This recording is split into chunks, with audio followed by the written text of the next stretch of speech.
When I think of Afghanistan, I will think of Najla. She is 6 years old and wears a bright green hijab. Her smile radiates through the trauma in her eyes, and I wonder what they have seen.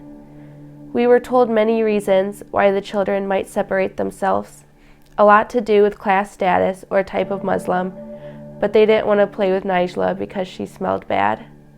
I almost smiled to myself when I figured out why they cut her out of our Duck Duck Goose game, because I was trying so hard to understand, thinking it was something deeper, when really it was just a smell, something that needs no language or culture.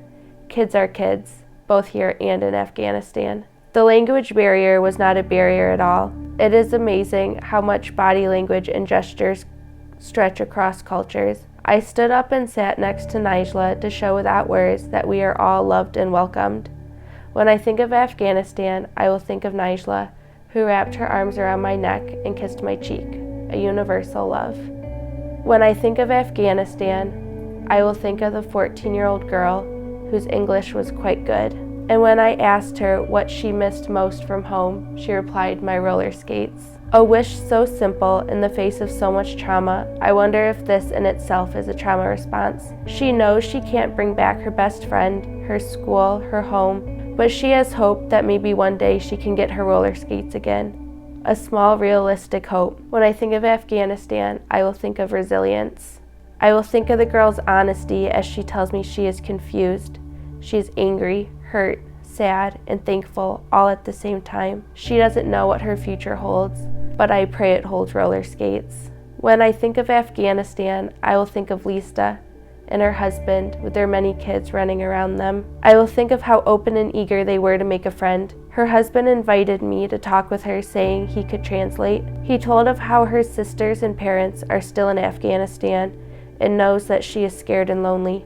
He loves her very much. You can see it in the worry in his eyes. In the midst of so much trauma, he wanted to help his wife in any way he could. When I think of Afghanistan, I will think of their selfless love for each other.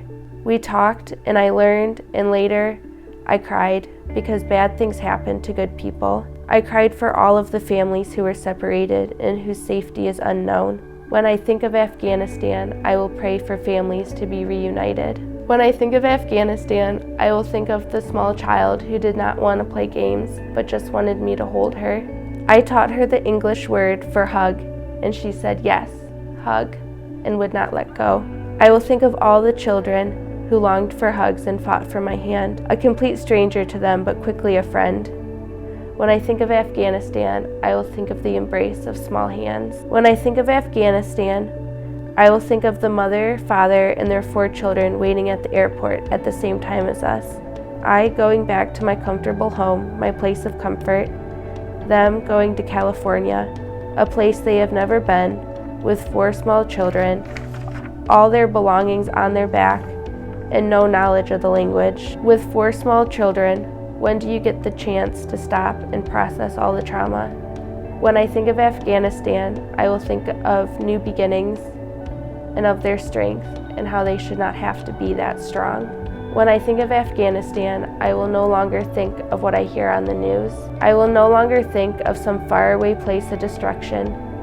Instead, I will think of the children who offered me water when they saw I was thirsty.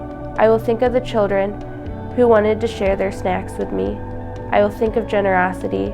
I will think of the children who sat patiently with me as they tried to teach me their language.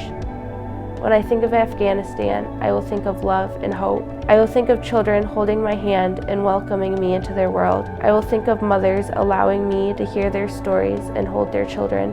When I think of Afghanistan, I will think of my friends.